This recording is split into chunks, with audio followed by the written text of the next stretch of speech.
back. This is Boomer Life on CL 650.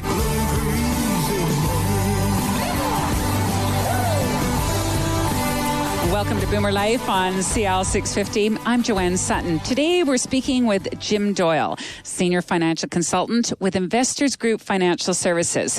So are you where you want to be financially? A well-thought-out plan for your financial future is an integral part of building the life that you want for both yourself and for your family. And today, Jim is speaking to the benefit of reviewing your financial plan and communicating your wishes with your advisor. Get your pen and paper handy. We're going to address some very key ways to make your partnership with your financial advisor thrive. So, Jim, for many couples, good communication around money issues and family finances remain challenging, but it can also be difficult with their advisors. So you're here to suggest things that we can do to make this communication process a little bit easier. Joanne, in some families, certain things never get talked about generation after generation. When it comes to money or investments, emotions can run high.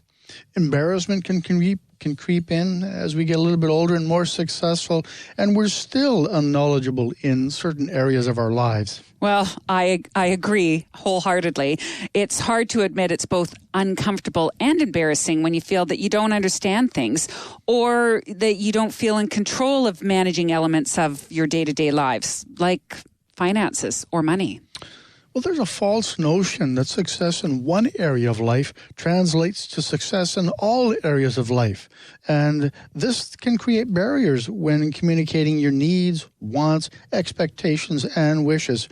And whether we're talking about personal relationships or professional relationships for that matter. Oh, this is great, Jim. So when it comes to an advisor and advisor-client communication, how do we break this pattern? One thing I've learned after 26 years working as a financial planner, talk to the client about them. Take yourself out of the picture altogether until you have an understanding of what their needs, wants, and expectations and wishes are. I think there's a lot of listening going on your part. And I also think people want to be heard and understood. For new clients coming on board, they often share stories of how the advisor they've been working with communicates with them from their own vantage point, instead of seeing things from their perspective and hearing the story being told. Well, there's a lot of advisors to choose from. Somebody for everybody. Isn't that wonderful? Mm-hmm. You know, everybody has their own story, shaped by their own unique experiences. In order to hear their story, we want to invest the time to do that. It's one of the reasons I run a smaller practice, so I have the time to give to the individuals and families we work with. We limit the number of new clients that we take on annually because it's crucial to understand that for your success, that we hear what you're saying. So after working with you for the past couple of years, Jim, I have learned that it's crucial to your financial success that your advisor hear and understand what you're saying. It's clear that you personally take the time to understand somebody's personal life goals first and then their financial objectives. Well, these conversations, they do get very personal, don't they?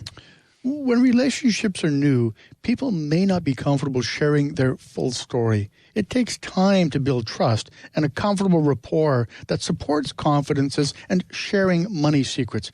Great listening doesn't come with judgment. I think some people could be anxious about working with an advisor because they fear being judged, either for the mistakes that they've made or for how their current financial picture might look. Joanne, we see a lot of this. All the time. Our fear of being judged is so powerful.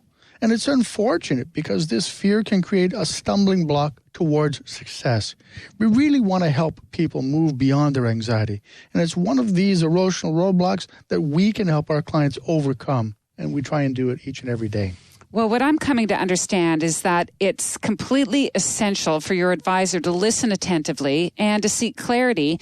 It helps build that confidence when establishing a partnership. If it's approached as a partnership, then you can start with being clear that you have a role in achieving your objectives with responsibilities to ensure that the partnership is successful. I do believe financial planning can be a lot easier for most people if they're willing to worry less by planning more. Yes, we've heard it before. Plan more, worry less. People often ask me about the starting points of thoughtful investing. By far, the one I like to suggest that has the most impact is goal setting. Setting realistic goals and expectations requires a few things to make investing work well for you. The benefits of investing are made clear in success story after success story. Have you ever wondered how the rich got their wealth and then kept it growing? Good planning doesn't just happen overnight. Jim, could you actually share some thoughts on how you help people take charge of their financial lives? Okay, Joanna, here it comes. The first part involves a little tough love.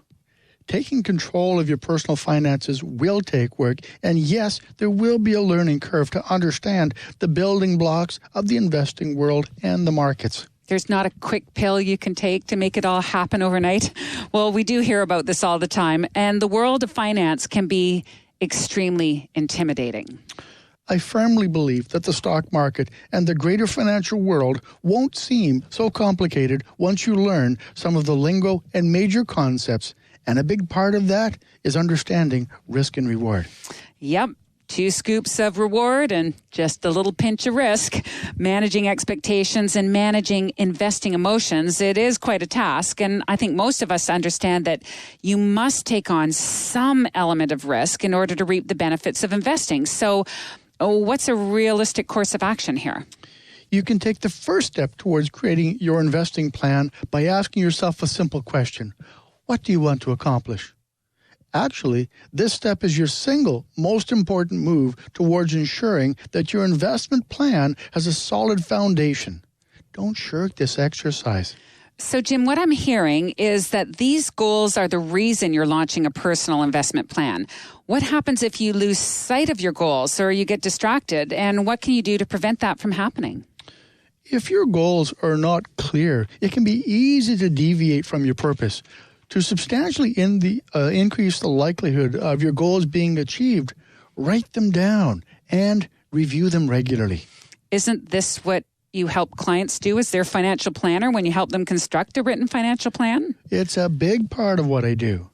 There's apprehension building in the markets again, and it's unfortunate, but this places stress on people's sense of financial well-being. It's times like this you want to be working with a financial planner. If you're not sure how we can help, why not meet with us for a second opinion on your financial picture? There's no cost. Well, this is a great time to offer up your number again. Call Jim, 604-682-5431.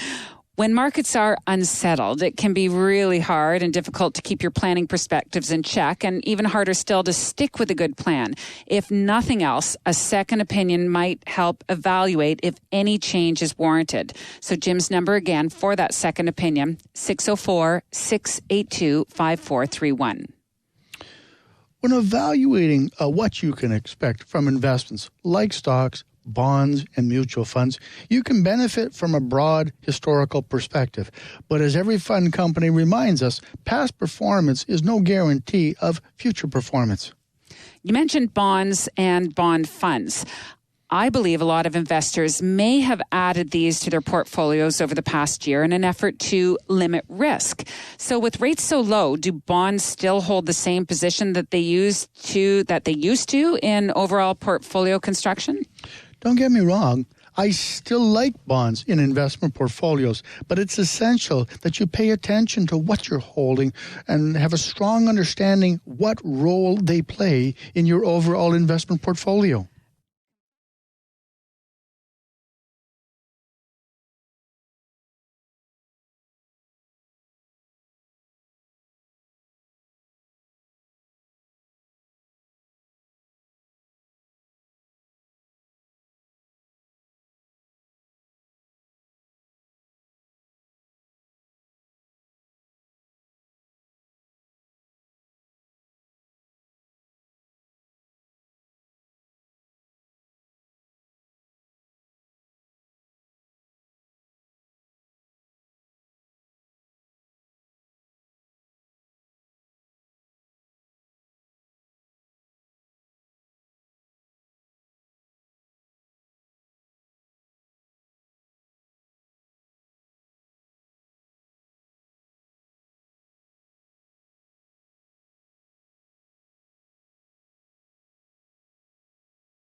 Agenda sounds like a perfect place to start any first meeting.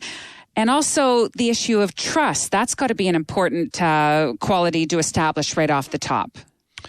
Without trust, what can be embarrassing issues won't get raised or dealt with. By understanding your history and motivations, we can speak clearly about expectations. And by following a well-thought-out process, being clear about your role and responsibilities, as well as our role and responsibilities, our partnership can thrive. After what I've heard today, you've got to call Jim Doyle. It's all about communication, and you've laid it out so clearly in front of us, Jim. I'm Joanne Sutton. Today, we've been speaking with Jim Doyle, Senior Financial Consultant with Investors Group. Is there any additional tips you want to share as we wrap up here? Sure. Giving structure to your goals and tying specific plans to those goals makes it easier to accomplish your financial dreams. Be clear about your role and responsibilities when working with your financial advisor if you want to see the maximum benefits of your partnership. If you're not where you want to be financially, are you working towards clearly defined goals? If not, it could be a good time to call me. And a final message today, Jim? The 3 T's, please. Time, to do the research and anticipate the tax consequences. Technique, knowing what you're doing with knowledge. And of course, temperament. And that means emotional control. You're listening to Boomer Life on CL 650. I'm Joanne Sutton. Today, we're speaking with Jim Doyle, Senior Financial Consultant with Investors Group. A lot is made about all the wonderful things that we can do in retirement, but for many Canadians, that dream just doesn't live up to the reality. Maybe it's time you change that. You can reach Jim Doyle, 604-682-5431, or send him an email, jim.doyle@investorsgroup.com. Also, another reminder, November 9th, you'll have a chance to meet Jim Doyle and his team for an open house type seminar being held at Van Dusen Gardens. It's all about downsizing your home for retirement. Is it actually worth it? What is your purpose when it comes to downsizing? It's all about making the money side work for you and reaping the benefits of scaling down. If you're concerned about it, you've got some questions for Jim, show up at Van Dusen Gardens Wednesday, November 9th. I'm Joanne Sutton. Just want to say thank you for joining us today on Boomer Life on CL 650.